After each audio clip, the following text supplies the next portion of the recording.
हर बाप का एक सपना रहता है। सपना यूँ रहता है कि कहीं न कहीं हमारे जो बच्चे हैं, उनको अच्छी तालीम दिया जाए और अच्छे से उनकी परवरिश किया जाए और अच्छे से उनका देखभाल किया जाए। अपनों से ज़्यादा उनको प्यार दिया जाए। उनको जिस चीज़ की ज़रूरत है, वो चीज़ पूरा किया जाए। हालाँकि ऐसे ही एक और होता है, एक ऐसी कहानी आ जाती है कि आप जानोगे तो काफ़ी सोच में पड़ जाओगे। जिन बाप ने अपने बच्चों को इन परवरिश के लिए क्या से क्या कर देता है, वही बाप अपने 4-4 बच्चे को जब कत्ल कर देता है, तो इस मामले की जो कहानी है, आजू-बाजू में इस बात की जब फैलती है, तो लोगों में काफ़ी बड़ी खौफ हो जाता है। खौफ दोस्तों दरअसल इसलिए हो जाता है कि माहौल जो है काफ़ी जब 4 बच्चे इस दुनिया से चले जाते हैं, तो बाप के ऊपर और माँ के ऊपर जो बीतती है कि अगर आप भी इस बात को सुनोगे, तो इस बात की आप कल्पना नहीं कर सकते और इस बात को अगर आप सोचोगे, तो काफ़ी परेशान हो जाओगे। आज की दोस्तों जो सच्ची घटना हम आपको सुनाने जा रहे हैं, इस घटना से कहीं न कहीं आपको काफ़ी कुछ सीख भी मिलेगी और कुछ आप लोगों को सावधानी भी मिलेगी। तो दोस्तों आज की कहानी हम समझने की कोशिश करते हैं। ये कहानी दोस्तों जो निकल के आ रही है, यूपी शाहजहाँपुर से निकल के आ रही है, जहाँ पर एक व्यक्ति जिसका नाम राजीव रहता है, वो अपने ही 4-4 बच्चों की कत्ल कर देता है और जब कत्ल हो जाने के बाद में बाप खुद को ही फांसी लगा लेता है।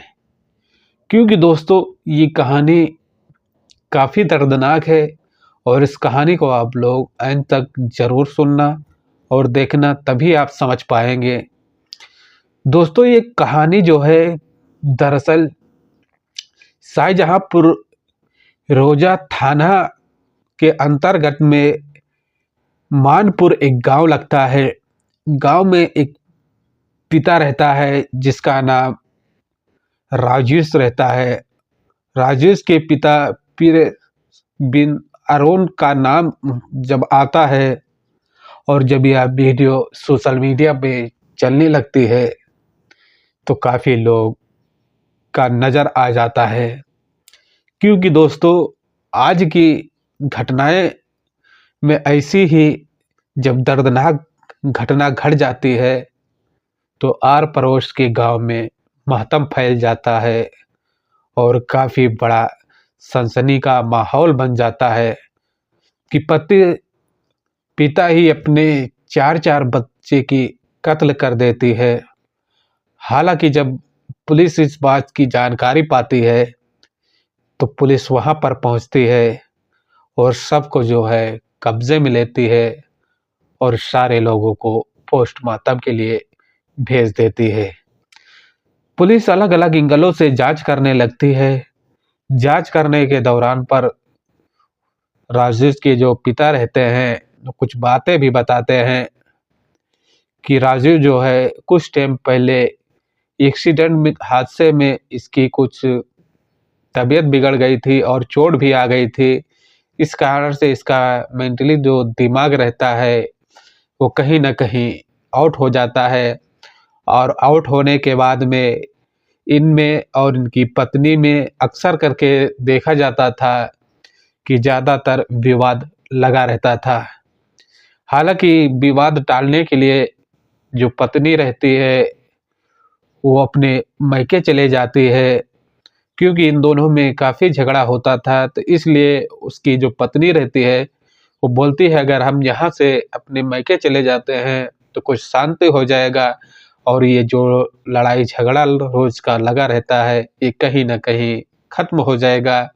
तो इसी उम्मीद को लेकर उसकी पत्नी जो है अपने मायके अपने घर चली जाती है और ऐसे में राजीव जो रहता है, वो काफ़ी परेशान हो जाता है और परेशानी के साथ-साथ में कहीं न कहीं देखा जाता है कि उसने ही अपने 4-4 बच्चों की कत्ल कर देता है और कत्ल करने के बाद में अपनी ही जान जो है दे देता है।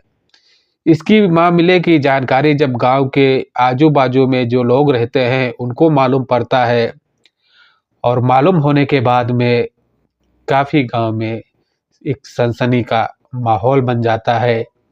माहौल दोस्तों इसलिए बन जाता है कि जहाँ पर पिता ही अपने ही 4-4 बच्चे को कत्ल कर देता है और कत्ल करने की जब इसकी बात और इसकी जानकारी सोशल मीडिया, इंस्टाग्राम, फेसबुक के ज़रिया से जब इधर-उधर फैलने लगती है, तो काफ़ी लोग इस बात को विरोध करने लगते हैं और काफ़ी लोग जानकारी भी जुटाने लगते हैं। क्योंकि पिता ही अपने बच्चे लोग को कैसे हत्या कर सकता है? ऐसे में अलग-अलग एंगल से देखा जाता है कि काफ़ी लोग इस बात की जानकारी जो है जुटाने लगते हैं। जहाँ पर सोशल मीडिया के अधिकारी लोग वहाँ पर पहुँचते हैं, जहाँ पर उनके पिताजी से कुछ बातचीत करते हैं और पिताजी जो रहते हैं इस बात की सारी जानकारी बताते हैं कि इन दोनों में 27 मार्च सन 2025 को कुछ विवाद होता है पति और पत्नी में। और जो पत्नी रहती है किसी कारण की वजह से वो अपने मायके चली जाती है और राजू जो रहता है वो बच्चे लोग को कत्ल कर देता है और कत्ल करने के बाद में अपनी भी जान दे देता है। जिसमें देखा जा रहा है कि उसके 4 बच्चे थे, 4 बच्चे में 3 बेटी थी और 1 बेटा था। बेटी की उम्र लगभग 13 साल है, जिसका नाम है सिमती, उसका 13 साल है। उसके बाद में दूसरी बेटी जो है कविता, उसका 9 साल उम्र है और जिसका 7 साल उम्र है, उसका नाम प्रगति। ऐसे में 3-3 बेटियों की कत्ल हो जाता है और चौथा नंबर जो है जिस बच्चे का जो बेटा रहता है उसका उम्र तकरीबन 5 साल है और उसका नाम है ऋषभ। ऋषभ जो लास्ट बेटा रहता है जिसकी 5 साल एज रहती है, ये चारों लोग की हत्या हो जाती है। हत्या होने के बाद में दोस्तों माहौल जो है काफ़ी ख़राब हो जाता है और ख़राब होने के साथ-साथ इलाके में काफ़ी सनसनी भी फैल जाती है। हालाँकि दोस्तों ऐसे देखा जाता है कि 4-4 जब कत्ल हो जाते हैं और लोगों को इस बात की जब जानकारी मिलती है, तो लोगों के पैरों से ज़मीन निकल जाती है कि जब पिता ही अपने 4-4 बच्चे को कत्ल कर देता है, तो काफ़ी सोचने की बात हो जाती है। क्योंकि पत पिता जो रहता है, कहीं न कहीं देखा जाता है कि सब लोग का एक सोच रहता है कि आज हमारे बच्चे कभी न कभी चल के और हमारे बुढ़ापे का एक सहारा बनेंगे। इसी बात को लेकर जो पिता रहते हैं, बच्चों लोग को अपनी परवरिश करते हैं, को पढ़ाते हैं, लिखाते हैं और इस दौरान पर उनको अच्छी तालीम भी देते हैं कि आगे चल के लड़का का हमारा आगे भविष्य बन सकता है और एक दिन हमारा नाम रोशन हो जाता है।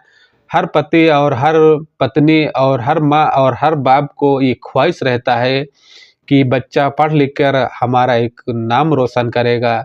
लेकिन यहाँ पर देखा जाता है कि पिता ही अपने बच्चे लोग को मौत की घाट उतार देता है। हालाँकि उन मासूमों की क्या गलती रही होगी, जो अभी तक इस दुनिया को देख नहीं पाए, ना इस दुनिया को समझ पाए हैं और जो अपनी माँ रहती है, उसने भी अपनी कुछ बातें बताई है सोशल मीडिया के माध्यम से कि अपने बच्चे को पालने के लिए और जियाने के लिए देखा जाता है कि माँ ने बोली कि मैंने अपने पैरों में चप्पल नहीं खरीदती थी, ना चप्पल पहनती थी, क्योंकि अपने बच्चे लोग को खिलाने-पिलाने में, उसकी जो परवरिश करने में उसके पास पैसे नहीं रहते थे। हालाँकि दोस्तों ये कहानी सुनाने और बताने का हमारा एक ही उद्देश्य है कि आपको परेशान नहीं करना है, आपको जागरूक और सचेत और संचेत करना है कि ऐसी घटनाओं से आपको सावधान रहना है। हालाँकि पुलिस जो है अभी भी इस मामले को जाँच कर रही है और जाँच करने के दौरान पर देखा जाता है आरोपी जो राजू रहता है उसने भी आत्महत्या कर लिया है और पुलिस इस मामले की अभी भी कुछ मौके की जाँच कर रही है। हालाँकि कुछ और खुलासे करने की कोशिश कर रही है, लेकिन अभी तक कुछ आगे की अपडेट आ नहीं रही है। तो दोस्तों, कहानी को यहीं पर अंत करते हैं। मिलते हैं एक नेक्स्ट कहानी के साथ। अपना और अपनी फैमिली का ख्याल रखना। कहानी में कुछ समझ आया होगा तो वीडियो को लाइक और शेयर ज़रूर करना। हम अपने चैनल पे डेली न्यू कहानी लेकर आते रहते हैं। Okay, bye.